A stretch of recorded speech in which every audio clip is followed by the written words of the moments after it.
Magic fans, it is that time of the year again to talk NBA trades. Mark your calendars. February 8th at 3 p.m. Eastern is the NBA trade deadline. And the Magic, they have a big decision to make when it comes to this front office and the roster construction around their two budding stars in Paolo Banchero and Franz Wagner. The Magic have a record of 24-22. This is a team vying for not only a play-in spot, but potentially a playoff berth in this year's NBA postseason, and the Magic need to go out there and try to make a move to not only make this team better right now, but for the future moving forward. Now, like a lot of Magic fans, I'm not asking for the Magic to sell the farm, to sell the house, and to go out there and acquire a superstar caliber player.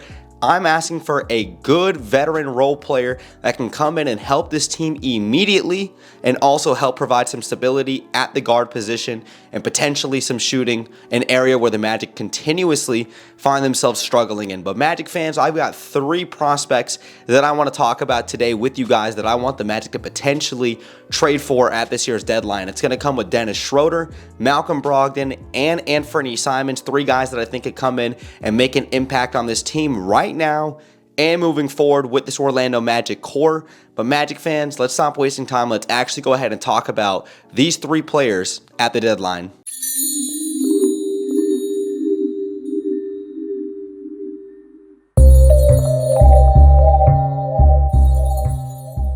Now, first and foremost, let's go ahead and talk about Dennis Schroer of the Toronto Raptors. Now, Dennis Schroer sitting at 30 years of age. He's in the first year of a two-year, $25 million contract. Dennis Schroer in 2023-24 is currently averaging 14, 3, and 6 on 45, 35, 85 splits. Dennis Schroer has bounced around the league from obviously Atlanta, his time with the Lakers, the Celtics briefly, I believe Oklahoma City. Now he's with Toronto. He is a seasoned vet. He has been on a handful of teams, but he has consistently been a very good role player everywhere he has gone, especially when he's had a higher usage, especially with his time in Oklahoma City. But here's the reason why I really want a guy like Dennis Schroer here in Orlando. Do I not only think he can provide some stability at the point guard position with his shooting, with his ability to get downhill, and with his ability to play make for others, it is his chemistry and his familiarity that he has with Franz Wagner and Mo Wagner. And for you guys that don't know, Dennis Schroer is German. He has played alongside Mo Wagner and Franz Wagner in the FIBA tournament, and they just won the Summer World Cup at FIBA this past summer representing Germany. Dennis Schroer has that kind of chemistry and familiarity with Mo and Franz, and I think that's something that you could automatically, seamlessly have in Orlando. And when Toronto came to Orlando for the in-season tournament, I actually got to witness firsthand Dennis Schroer hanging out with Franz and Mo a lot during pregame warmups. You get to see the kind of chemistry that they have together, and I think that's something right there that you cannot put a price on. That's something in a move that I would really like a lot. Now, when we talk about a trade package actually going for Toronto, we know Toronto has been sellers, getting rid of OG Anunoby, getting rid of Pascal Siakam. Now maybe it's time to get rid of a 30-year-old point guard in Dennis Schroer, even though he's on the first year of his contract. They're going to try to get younger and try to get better at that position. The Magic are going to be trading away Markelle Fultz and a 2025 second-round pick via Boston or via Memphis in that trade for Dennis Schroer. And the likelihood would be that Toronto would be wanting to give Markelle Fultz an extension. They can get him at a team-friendly budget, and they can get younger at that position. That's just the rationale with the thinking.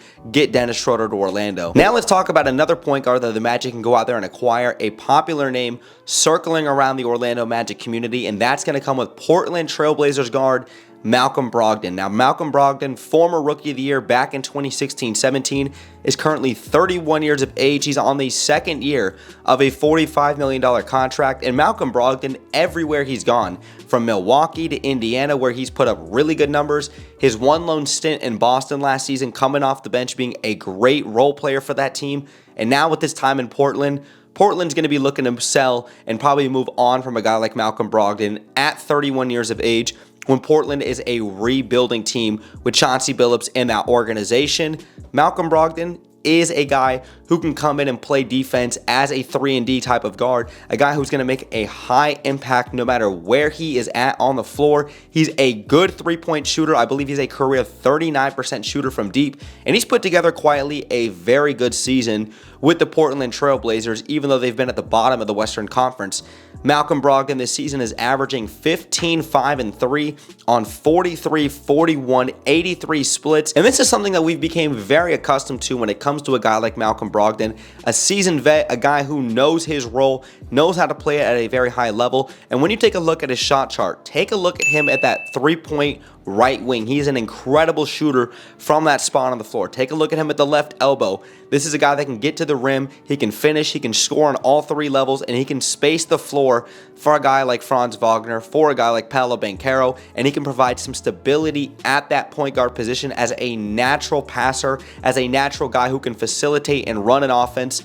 I think Malcolm Brogden would be a very nice under-the-radar pickup. Let's talk about trade details when it comes to a guy like Malcolm Brogden. I think you're going to have to give up at least 2 players, and I'm going to be giving up 2 expiring contracts with Gary Harris and Chuma Okeke, as well as a 2025 second-round pick via Boston or Memphis, and a 2027 second-round pick via Boston. So you're giving up 2 seconds and 2 role players who, Gary Harris has obviously been in and out of the lineup. Chuma Okeke, he's gotten his minutes as of lately, but you're giving up 2 expiring contracts, 2 seconds.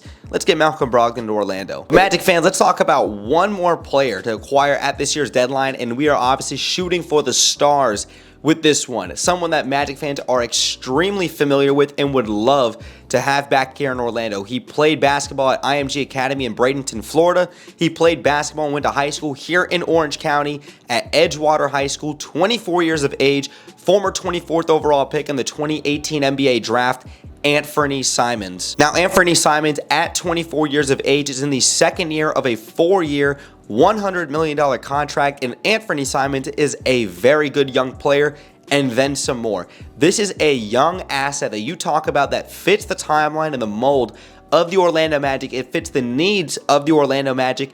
Having a guy that can facilitate, a guy that can score on all 3 levels at an extremely high clip. He can alleviate a lot of ball pressure off of Banchero, off of Franz Wagner, and he can help run an offense. This is a seasoned guard who is only going to continue to get better, and this is an ascending product. This would be a terrific fit in Orlando. Now, Anthony Simons is putting together a career-high season in terms of scoring. He's currently averaging this season 23, 5, and 3 on 43, 39, 90 splits.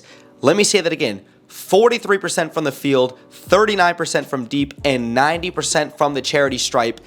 Anthony Simons is exactly what this Orlando Magic team needs. While Anthony Simons might not be the most groundbreaking trade in the NBA, that would be a big-time move for this Orlando Magic team to go out there and acquire a guard like him and someone that can really help facilitate, run this offense, and space the floor. And like I said, I think Anthony Simons would just be a terrific fit here in Orlando, and you bring the hometown kid back. But let's go ahead and actually talk about trade details for an Anthony Simons. And of course, I'm speculating at the end of the day, but what I'm really basing this trade off of is what I saw from Toronto and the New York Knicks when it came to the OG Anunoby trade.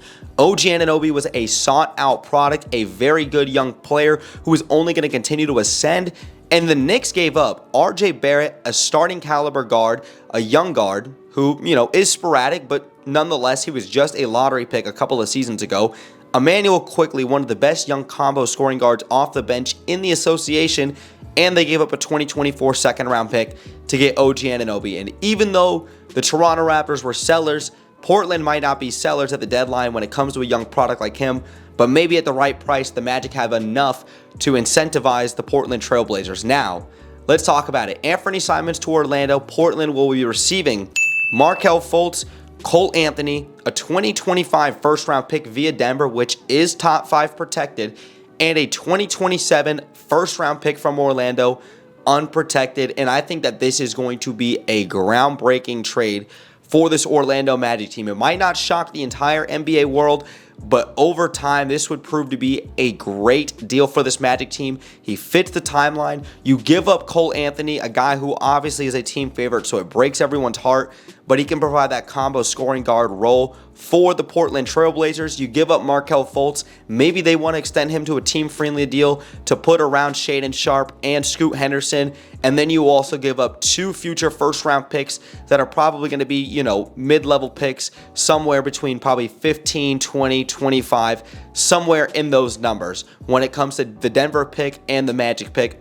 I think that this is a realistic trade. Do I think Portland goes out there and is probably going to be trying to sell Anthony Simons at the deadline? Probably not, but if the Magic want to go out there and try to make a big-time move that could really help this team right now and for the future, go out there and acquire the hometown kid. Bring Anthony Simons back to Orlando. Now, Magic fans, let us know your guys' thoughts in the comments down below. What do you make about the possibility of potentially trading for a Dennis Schroer, for a Malcolm Brogden, or maybe swinging for the fences and going out there and trying to acquire an Anthony Simons? I want to hear your guys' thoughts in the comments down below, and I will make plenty more videos throughout this week and throughout next week as we continue to approach the NBA trade deadline and keep you guys as informed as possible with a lot of different trade scenarios and trade ideas. This is just the first of a couple different videos that I will put together for you guys. So if you guys enjoyed today's video, make sure you guys go ahead and drop me a thumbs up. Hit the subscribe bell to stay tuned for more Orlando Magic content that we do here on YouTube. And make sure you guys also go ahead and follow me, Brett James, and Orlando Magic HQ on all of our socials. We're both very active and we're on there every single day. The link tree will be in the description down below so that you guys can go ahead and check that out. But Magic fans, thank you guys again for sticking around throughout the whole video. Brett James, aka BJ, I'm out, y'all. And like always, let's go Magic.